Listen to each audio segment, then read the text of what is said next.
السلام علیکم۔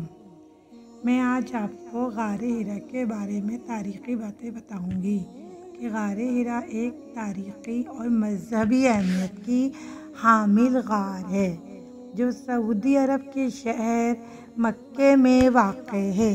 یہ غار جبل نور نامی پہاڑ پر موجود ہے جو مکہ سے تقریباً 4 کلومیٹر کے فاصلے پر ہے۔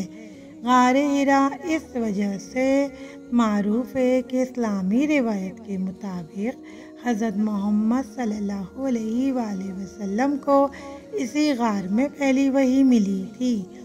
حضرت محمد صلی اللہ علیہ وآلہ وسلم عبادت و غور فکر کے لیے اکثر اسی غار میں تنہائی اختیار کرتے تھے۔ اسلامی عقیدے کے مطابق 610 عیسوی میں جب وہ تقریباً 40 سال کے تھے، انہیں اسی غار میں جبرائیل علیہ السلام کی جانب سے اللہ کی پہلی وحی موصول ہوئی۔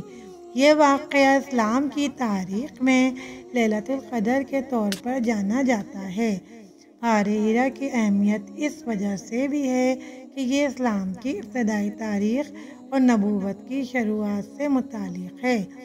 آج بھی بہت سے مسلمان اس غار کا زیارت کرتے ہیں اور اسے اسلامی تاریخ کی ایک اہم جگہ کے طور پر دیکھتے ہیں۔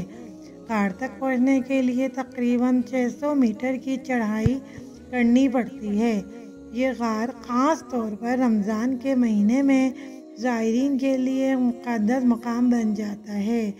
سبحان اللہ! اللہ ہمیں بھی اس غار کو دیکھنا اور زیارت کرنا نصیب فرمائے۔ آمین ثم آمین۔